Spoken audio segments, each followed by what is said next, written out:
베냐민 땅 아나돗의 제사장들 중 hilki야의 아들 예레미야의 말이라. 아모니 아들 유다 왕 요시야가 다스린 지 13년에 여호와의 말씀이 예레미야에게 임하였고, 요시야의 아들 유다의 왕 여호야김 시대부터 요시야의 아들 유다의 왕 시드기야의 11년 말까지, 곧 5월에 예루살렘이 사로잡혀 가기까지 임하니라. 여호와의 말씀이 내게 임하니라.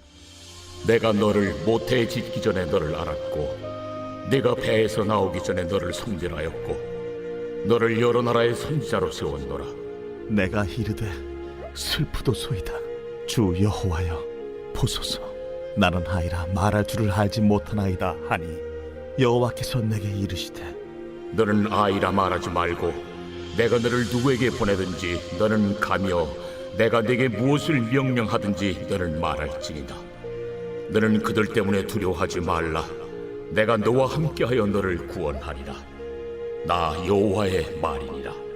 하시고 여호와께서 그의 손을 내밀어 내 입에 대시며, 여호와께서 내게 이르시되, 보라, 내가 내 말을 네 입에 두었노라.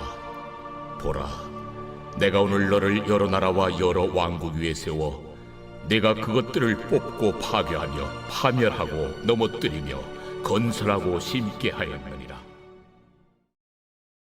할렐루야. 사랑하는 열린문교회 성도 여러분, 지난밤도 주님 주신 은혜와 평강 가운데 단잠 주무셨습니까? 아침을 깨우는 말씀, 목요일 이 아침에 주님께서 저와 여러분에게 주시는 말씀은 예레미야 1장 1절로 10절까지의 말씀입니다. 오늘도 주시는 살아계신 하나님의 말씀을 통하여 저와 여러분의 삶 가운데 선명한 성경적 기준이 세워지길 원하고, 그 세워진 기준대로 맡겨주신 오늘의 삶도 살아내심으로 하나님께는 영광이요, 저와 여러분의 인생 가운데 가장 복되고 귀한 오늘이 되었으면 좋겠습니다.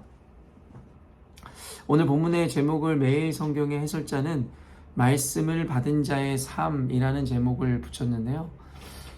말 그대로 오늘 이 디도서에 이어 예레미야서 본문을 시작하면서 하나님께서 예레미야를 이 선지자로 부르시고 또 세우시고 그에게 또 목적을 그리고 목표를 세워주시는 그 장면들을 그대로 그리고 있는 본문입니다. 예레미야를 부르는 장면으로부터 시작되어지는 본문이기에 결국엔 하나님께서 그에게 그 부르심과 그 약속들을 허락하시는 장면들을 기록하고 있는데요.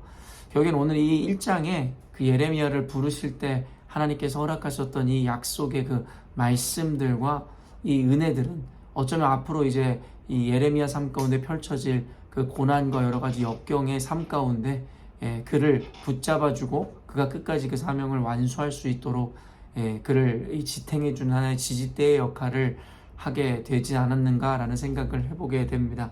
그런 의미에서 오늘 매일 성경 해설자가 지은 이 말씀을 받은 자의 삶이라는 제목이 참 좋은 제목이라는 생각이 들었는데요. 여러분도 잘 아시다시피 예레미야는 이 눈물의 선지자라는 이 별명을 가지고 있습니다. 제가 한 몇 주 전에도 예레미야서 본문을 통해서 설교하며 여러분들에게 이와 같은 내용들을 전달해 줬던 기억이 나는데요. 그때 여러분과 말씀 전하면서 이 예레미야가 사역했었던 그때 시기의 그 암울함들과 또 그가 맞이할 수밖에 없었던 그 유다의 멸망과 상황 가운데 그가 얼마나 애통해하고 힘들어하고 슬퍼했는지에 대해서 여러분과 함께 나누었던 기억이 있는데요. 그러다 보니 그는 끊임없이 눈물을 흘렸어야만 하고 끊임없이 고통 가운데서 하나님의 사명을 감당했어야만 하는 어떻게 보면 비운의 이 삶을 살았다라고도 할 수 있겠죠. 물론 세속적인 의미에서의 비운이지 사실은 우리가 신앙 안에서의 그의 삶을 평가하고 판단할 때에 그것을 우리가 비운이라고 이야기할 수는 없을 것입니다. 어찌되었든지 간에 표면적으로 드러나는 그의 삶의 환경은 참으로 충격적이고 절망적인 이 상황이었다라는 것을 우리는 너무나 잘 알고 있습니다. 어찌되었든지 간에 그와 같이 절망적인 상황, 말 그대로 내부로는 부패하고 외적으로는 끊임없이 외세의 이 침략의 어떠한 이 위협 가운데 있는 이 절체절명의 위기 가운데 있는 유다 가운데 선지자로 부름받은 그의 삶이었기에 사실은 오늘 부르심 자체 하나님께서 그를 부르실 때에 그는 그것을 좀 거절하고자 했었던 모습들을 보여주는데요. 이 4절에서 6절 말씀 보니 여호와의 말씀이 내게 임하니라. 이르시되 내가 너를 모태에 짓기 전에 너를 알았고 내가 배에서 나오기 전에 너를 성별하였고 너를 여러 나라의 선지자로 세웠노라 하시기로 내가 이르되 슬프도소이다. 주 여호와여 보소서 나는 아이라 말을 할 줄을 알지 못하나이다. 아니 사실은 어찌 보면 만약에 이 선지자라는 그 사명과 부르심 자체가 어떻게 보면 하나님의 그 심판을 선언하는 어떤 사명을 맡은 이 직분이지 않습니까? 그러다 보니 사실은 이와 같이 암울하고 힘든 시기에 하나님의 심판을 전하는 그 사명을 맡는다라는 것이 예레미야 개인에게 이 적용해 볼 때 사실은 쉽지 않은 이 부르심이었고 어떻게 보면 부르심을 받은 예레미야조차도 받아들이기가 굉장히 힘든 상황이지 않았는가라는 생각을 해보게 됩니다. 그래서 어떻게 보면 예레미야는 이 핑계 아닌 핑계로 결국엔 자신은 아이고 말을 할 줄 모르는 미약한 존재라고 이야기하므로 그 부르심을 거절하고 싶었는지도 모르겠습니다. 어떻게 보면 좋은 시기에 모든 것이 태평 이 성대를 이루고 있을 때에 하나님께서 선지자로 부르시든 그의 일꾼으로 부르셨다면 어떻게 보면 너무나 쉽게 그 사명을 붙잡을 수 있을 것인데 누가 보아도 암울하고 힘든 유다의 상황 가운데 이 선지자로 부름받는다는 것이 그의 마음에 두려움 내지는 거절하고 싶은 마음을 너무나도 자연스럽게 주었을 것 같습니다. 그런데 어떻게 그는 아까 처음부터 계속 이야기하듯이 이런 이 절체절명의 위기에 빠져 있는 유다의 그 상황과 환경 가운데 부름을 받았는데도 어떻게 끝까지 사명을 완수할 수 있었을까? 물론 그 과정이 녹록지 않고 여러 가지 개인적인 고통과 고난까지 맞물려서 늘 울었어야만 하고 억울함을 토로할 수밖에 없었던 예레미야의 삶이었지만 어찌되었든지 간에 끝까지 그 시련과 환경을 이겨낼 수 있었던 그 근거가 무엇이었을까가 바로 오늘 1장에 드러나는데 아까도 여러분과 이야기했지만 바로 하나님께서 그를 부르시면서 약속하시고 말씀하셨던 이 말씀, 그 부르심이었다라고 여러분에게 이야기할 수 있을 것 같습니다. 여러분도 이 아침을 깨우는 말씀을 항상 보시면 알겠지만 제 인사말의 그 멘트가 항상 동일함을 보게 되죠. 그리고 그 인사말 가운데 제가 꼭 언급하는 것이 무엇입니까? 바로 말씀의 기준입니다. 이는 제가 열린문교회에서 사역을 하면서 늘 우리 성도들에게 강조하는 바이기도 한데요. 바로 말씀의 기준. 이 기준이 있다라는 것과 기준이 없다라는 것은 굉장히 큰 차이가 있습니다. 제가 예로 종종 들지만 망망대해를 떠다니는 배가 여러 가지 풍랑을 만나서 거친 파도 가운데 사실은 방향을 잃고 있다라고 생각해 보십시오. 사실은 그것만큼 두렵고 고통스러운 것이 없을 것 같습니다. 사람이라는 존재에게는 희망과 소망이라는 것이 필요합니다. 그래서 아무리 풍랑이 일고 거친 파도가 있다 할지라도 목표와 그리고 방향을 잡고 있다면 살 수 있다라는 희망과 소망이라도 붙잡을 수 있을 것인데 망망 이 대해를 떠다니고 표류하는 배처럼 결국에는 방향성조차도 알지 못하고 풍랑과 거친 파도를 만났을 때에 사실은 그들은 살 수 있다라는 소망까지도 잃어버릴 수밖에 없을 것입니다. 그러나 어떻습니까? 그와 같이 풍랑이 일고 어두운 가운데 조금 먼 곳에서 여러분 그 라이트하우스에서 비춰주는 이 등대에서 비춰주는 하나의 빛의 기준이 여러분에게 비춰주고 있다라고 생각해 보십시다. 그럼 갑자기 잃었던 방향을 찾게 되고 그리고 그 방향을 기준으로 삶의 소망을 이루어내고 찾아갈 수 있게 되더라는 것이죠.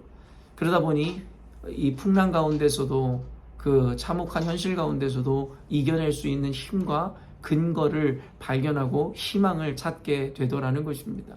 저는 오늘날을 살아가는 그리스도인들, 특별히 죄악된 세상 가운데 살아가는 우리들에게 하나님의 말씀은 바로 이 등대와 같이 이 절망적일 수밖에 없는 삶의 현실 가운데 희망과 소망과 기준을 제시하는 것이라고 저는 믿습니다. 그렇기 때문에 그리스도인들은 죄악된 세상 가운데 혹은 죄인된 자로서 그와 같은 삶을 살아가는 가운데서도 하나님의 말씀을 기준으로 잡을 때에 우리는 이 세상과 그리고 이 마주한 현실이 절망이 되거나 비탄함이 되는 것이 아니라 그 가운데서도 소망과 희망을 붙잡고 하나님 앞에 믿음으로 살아갈 수 있게 된다라는 것이죠. 이번 주 지난 날 한 그저께인가요? 제가 귀한 부부를 만나서 교제할 수 있는 시간을 갖게 되었는데요. 여러 가지 교제를 나누며 이야기하면서 참 인상적인 대화를 나눴었던 기억이 나는데요.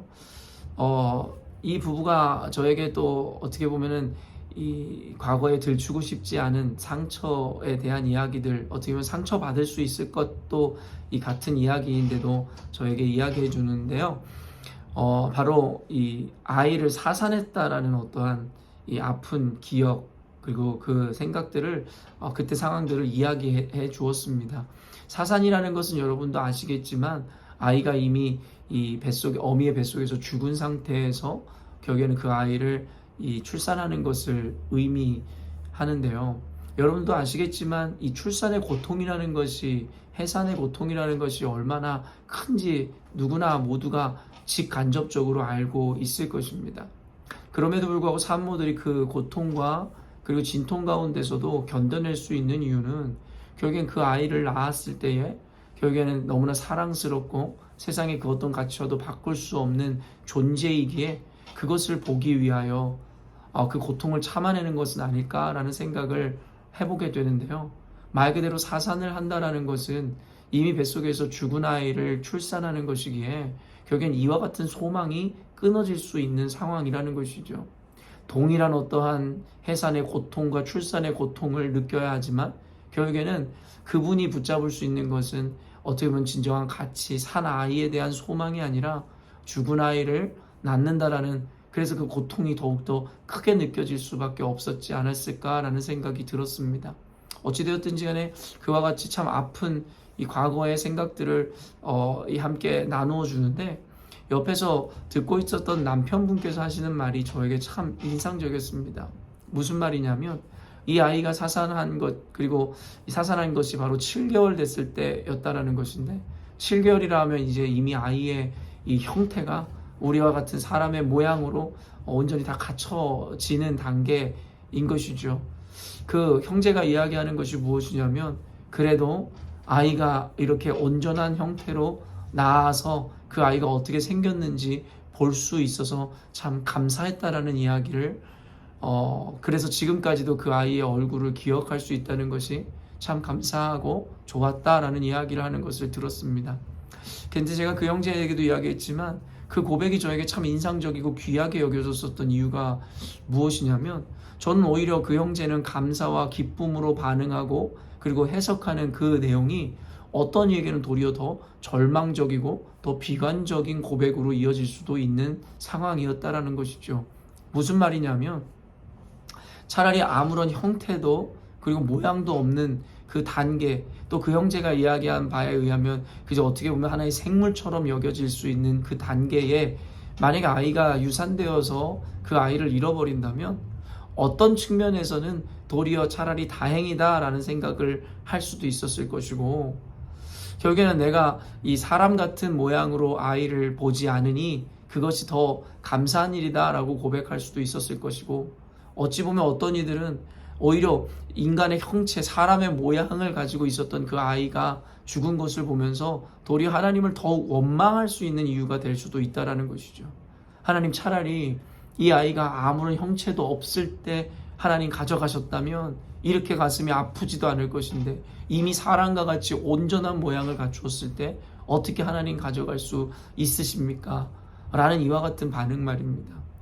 어찌되었든지 간에 이 형제는 똑같은 상황을 맞이했음에도 불구하고 그와 같은 상황으로 인해서 하나님을 원망하거나 마음에 부정적인 열매를 맺는 것이 아니라 감사와 긍정의 열매를 맺는 것을 선택하는 것을 보면서 참 귀하다라는 생각을 하게 되었습니다. 우리가 흔히들 그런 이야기를 하잖아요. 물컵에 물이 반 채워져 있는 걸 보면서 어떤 이들은 물이 이거밖에 남지 않았느냐라고 하면서 불평을 쏟아내지만, 어떤 이는 아직 반이나 남았다라고 생각하면서 동일한 상황이지만 어떤 이의 반응에 따라 그것이 긍정이 되기도 하고 부정이 되기도 한다라는 것을 말입니다. 어쨌든 그 형제의 고백을 통해서 제가 생각해 보는 것은 같은 현실, 같은 상황이지만 그것에 반응하는 자에 따라 그것이 긍정적이고 감사로 바뀔 수도 있고 도리어 더 부정적이고 원망으로도 바뀌고 받아들일 수 있다라는 것을 깨달았습니다. 그런데 거기에 한 발 더 나아가 그런 생각이 들었어요. 결국에는 우리 인생이란 존재가 마주하는 현실과 상황과 환경이라는 것은 때때마다 바뀌고 너무나도 다양한 상황들이 발생될 것인데 단순히 어떤 긍정적인 자세나 마인드만을 가지고 있다고 해서 그 상황 가운데 모든 상황 가운데 이와 같이 긍정적이고 바른 열매와 상황에 이 어떠한 결과를 만들어낼 수 없다라는 것이죠. 그렇기 때문에 결과론적으로 그 형제처럼 또 어떤 긍정적인 사고를 하는 사람처럼 결국엔 그와 같은 반응을 했을 때 암울한 현실 가운데 도리어 그 현실을 감사로 그리고 기쁨으로 받아낼 수 있기도 하지만 결국엔 한 발짝 더 나아가 그것에 있어서 근거가 되어지는 기준이 없다면 그저 나의 어떠한 성향이라든가 기질이나 나의 어떠한 마음가짐만으로는 모든 상황과 현실에서 다 그와 같이 온전한 열매를 맺을 수는 없겠다라는 생각이 들더라는 것이죠. 그래서 이 형제가 그리고 어떤 긍정적인 결과를 맞이하는 사람과 같은 삶을 모든 상황과 현실 가운데서도 이루어내기 위해서는 우리에게는 그 기준이라는 것이 너무나도 필요하다라는 이야기를 여러분과 함께 나누고 싶었다라는 것입니다. 그래서 그 기준이 있을 때에 우리의 기질과 감정, 어떠한 우리 정서로조차 받아낼 수 없는 상황에서도 그 기준을 근거로 우리는 이와 같이 선한 열매를 맺어낼 수 있다라는 것이고, 본론으로 들어와 예레미야가 그와 같이 암울하고 충격적인 상황과 현실 가운데서도 끝까지 견뎌내고 이겨내고 사역을 그리고 사명을 완수할 수 있었던 것은 바로 1장에서 그를 부르시며 그에게 약속하신 하나님의 그 말씀을 기준으로 그 마음에 새겼기 때문이다라고 저는 생각하더라는 것이죠. 아까도 이야기했지만 하나님의 부르심 앞에 이 거절하였던 예레미야에게 주님께서 말씀하시는데 7절 이하의 말씀을 보면 여호와께서 내게 이르시되 너는 아이라 말하지 말고 내가 너를 누구에게 보내든지 너는 가며 내가 내게 무엇을 명령하든지 너는 말할지니라. 너는 그들 때문에 두려워하지 말라. 내가 너와 함께하여 너를 구원하리라. 나 여호와의 말이니라 하시고, 여호와께서 그의 손을 내밀어 내 입에 대시며 여호와께서 내게 이르시되 보라 내가 내 말을 내 입에 두었노라. 보라 내가 오늘 너를 여러 나라와 여러 왕국 위에 세워 내가 그것들을 뽑고 파괴하며 파멸하고 넘어뜨리며 건설하고 심게 하였느니라 하시니라. 이 말씀에 지금 반복적인 어떠한 표현들의 이 문장의 구조들을 보면요, 주어가 바로 하나님 당신이십니다. 내가 너를 택하였고 내가 너를 보내었고 내가 너에게 말하게 할 것이고 내가 너로 하여금 파멸하기도 하고 파괴하기도 하고 건설하고 심게도 하였다라고 말씀하시더라는 것이죠. 예레미야가 자신의 모습을 볼 때에는 아이고 말할 줄을 모르는 존재이고, 그리고 그가 보였던 것은 세상의 암울한 현실이었으나 그와 같이 절망하고 두려워하는 예레미야에게 하나님께서 너는 너를 의지하는 것이 아니라 너를 보낸 이가 누군지를 기억하라라고 말씀하시더라는 것이죠.